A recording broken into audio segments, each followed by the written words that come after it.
Alright, Dune Awakening. So I've been playing Dune Awakening for a few days already now, and it was kind of hard for me where to start, what type of tips to give, but today I'm going to show you most important tips after playing almost 50 hours in last couple of days in early access, not early access, but 5-day early access before full launch, and before that obviously I played betas, but I'm gonna give you the best tips. And first is location, because location is kind of tricky in this game, and game tricks you into building a base that actually you don't need, and literally in 1 hour or two you have to delete because it's the main mission. So I'm gonna tell you where to build, at least from my point of view, and you will see why, and maybe you will decide to build base nearby my location as well. But we're also going to talk about resources, and very important resources, which is water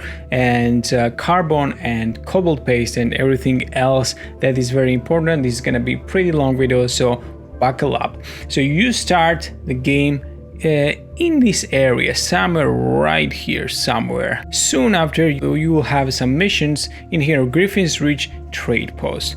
Now ideally for a couple of missions, just because game tells you to just build some base, you want to build base somewhere right here, somewhere close by these locations, because you will have to go in this Imperial testing station to this rag, then you have to do some missions here, and here, and basically building base somewhere near to these locations, because you have to go back and complete all the quests in this location. It's gonna be much more convenient for you. Nothing going on here, nothing here. Basically only this line will be important, and you have this Chinara's camp here. You will find out who that character is, but build very small base right here, because very soon after, you will have to go to this location right here, the anvil.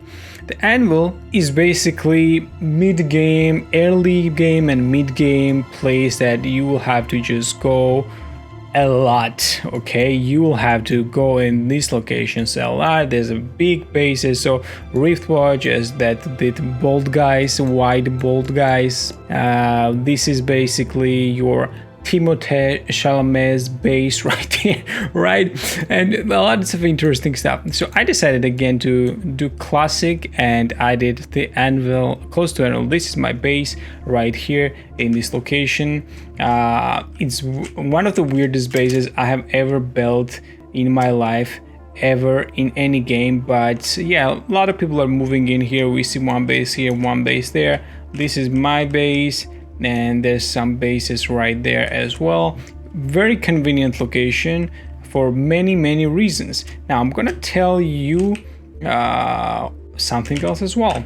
Now basically let's right away jump into cobalt paste, because it's everything in this game is map related, so might as well I will tell you why you have to build in this middle section of the map, because that's going to be most convenient. As we can see, we have the cobalt paste. Cobalt paste needs erythrite crystal, and you might get some erythrite crystal somewhere during the missions, very small amount, but you won't be able to find any crystals in here anywhere. So these crystals are actually located in this location. You see this rift map, there's an anvil, there's a rift watch, right?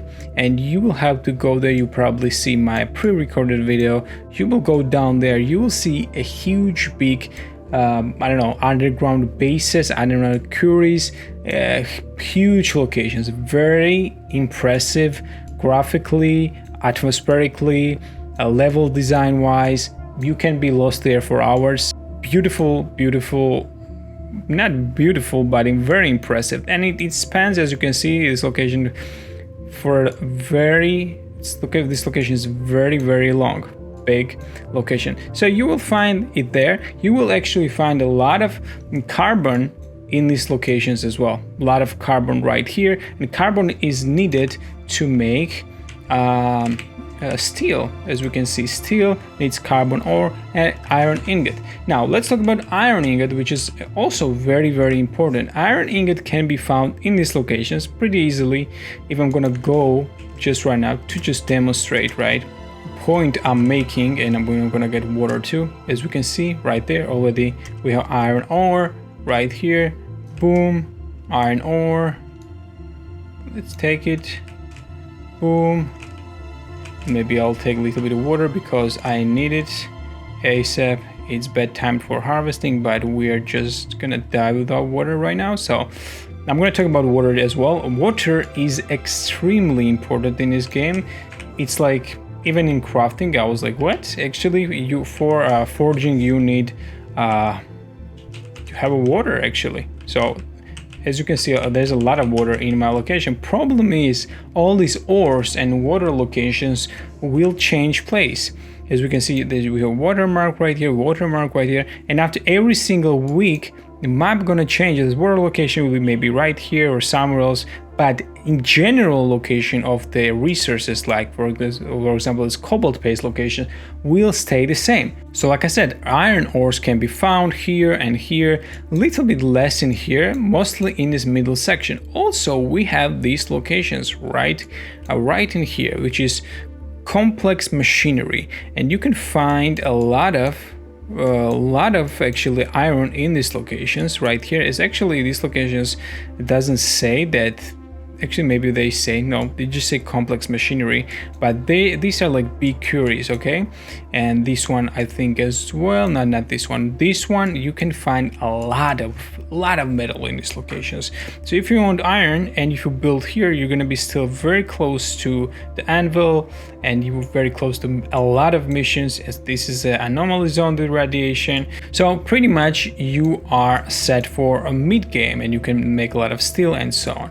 Now, what about aluminium? Aluminium is a little bit tricky because aluminium is mostly found in this location right in here.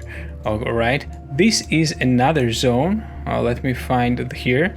Pinnacle Station. Pinnacle Station is same thing as Anvil and whatever this was. What is it? Griffin's Reach. Basically, it's outpost where you can find vendors, contract boards, and so on. Around this location, after on a western side of Pinnacle, there's aluminium ores, and there are a lot of other resources as well, such as, for example, as we can see, plastone, right? And you can buy ballastone. Sorry, plastone will be refined one, but ballastone is another this type of crafting material. You can use it for building bases and so on. So that's very interesting. Only place you can find in this first map is this location right here. So keep in mind, basically, I'm a little bit far away. I have MK3, MK4, bicycle, whatever it is, but it's not that far. Also keep in mind that you cannot actually go on these red things. There's a drum sand. It's gonna just suck you in, and that's it. So be careful where you go. You should go to the middle of this. So it's kind of tricky where to find the good spot. I think if I was building base right now, again, I would probably build somewhere right here to be very close to this upper location and to be close to everything else, but my current location is also fine. Now let's talk about water. Like I said about water locations and every other location, Cooper, or for example this Cooper will be here or here or here, will change, but one thing will not change. It's the general location of these guys collecting water, but doesn't matter. Optimal time for taking water right now, and I'm taking this water.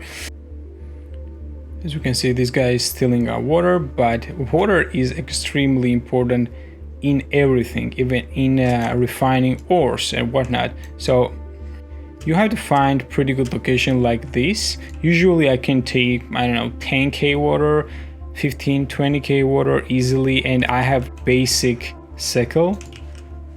As we can see already, I took 4k water right there, even though some other guy did it, but I could probably take 10k or 12k. Here's another one in this location, but general location won't change. So keep that in mind, that water is not only for survival, it's for crafting as well. But what I forgot to mention is that this is the best time, as you can see. And when you push T, you can see this little indicator, and when it's light blue, that is the best time. Blue is also best time, but light blue just before sunrise is the best time to pick up some water.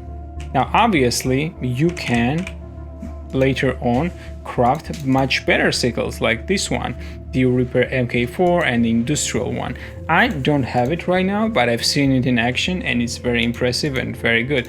Now another thing is obviously you can just use a blood and refine blood in these blood purifiers, right? And that's also another option. You can also take bodies actually, and here, let me show you right here. Where is this? Let me show you. Here, fremen deathstill. You can take bodies, actually take it in a base and to refine actually bodies into the water, much more water than just, you know, using this what is a blood extractor. But that is it. You can actually use another, this one actually I have unlocked already. Windtrap, for example. This is actually basic Windtrap. It's already very expensive. It's like 90 steel and 60 or something silicon blocks. So, and you need standard filter which lasts 8 or 9 hours, and it requires a lot of electricity, 50 electricity I think. But it's like passive income of water as well, which is very important.